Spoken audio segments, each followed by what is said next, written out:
žiūrite Monikos Kokteilį ir kaip praeitą kartą minėjau, kad nežinau, kokia šiandienos laidos tema, dėl to kalbėsime apie orą.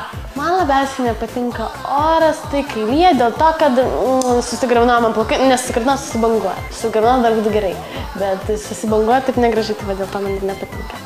Man labiausiai patinka metų laikas, galbūt būtų vasaras, dėl to, kad nereikia nešioti sunkių drabužių, ne taip kaip žiemą, užsidedi sunkių kepurių, megztinių ir vos pats gali pajudėti kaip meška. O dabar yra ruduo ir iš tikrųjų galiu pasakyti, kad šis metų laikas man labai patinka, nes išeini į lauką ir viskas drėgna, viskas šlapia, negali nieko neįprisėsti, nieko nesivaliausi, išsitepliausi visokiais purvais. Tai ir šiaip negali būti lauke, ten kažkokia lauko kaviniai, nes lyja, drėgna, nemalonu, šlapia, šalta, vasara kiek kitaip, tai gali, nebūtina pinigų, kad būtų tau smagu. Jėzus Marija, šiandien skaičiau, kad Filipinuose buvo taifūnas, tornadas, kas ten tokį ir iš tikrųjų labai džiaugiuosi, kad Lietuvoje tokių dalykų nėra ir viskas čia ramu ir jokių drebėjimų nieko nėra ir nieko nėra, nei pinigų, nei geras nuotaikos, nieko. Šiandien iš tikrųjų labai prastas oras ir tai pamačiau, kad ir mano katinui yra blogas oras ir man šiandien kas įdriskė, tai vad ir žinau Zaraza, kur drėksti.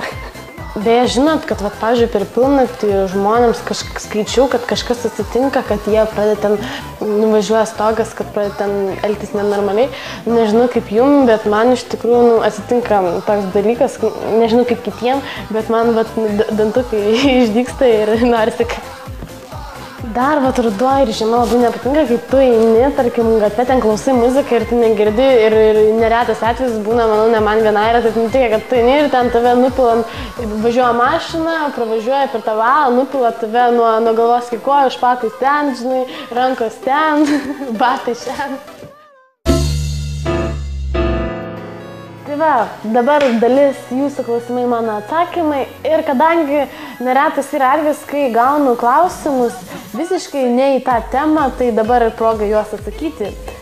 Na ir pirmas klausimas būtų, Monika, ar tu esi kalta? Ne, aš nekalta, manęs lyg ir nieko nekaltina, policija jokių problemų lyg ir neturiu pražangų. Na, aišku, aš esu ten porą mergaičių atklus, bet jos lyg ir gulėjo ir nesiskundė. Tai. Antras klausimas būtų iš Gabrielės, ar iš tavęs yra kad nors Radži pavagęs auksą? Ne, dėl to, kad aš auksą nenešioju, o daugiausiai sidabro. Monika, ar buvai šiais metais grybauti? Taip, kiekvieną dieną aš grybauju Facebook'e, skaitant jūsų nesąmonės, po mano nuotraukom ir po mano postais.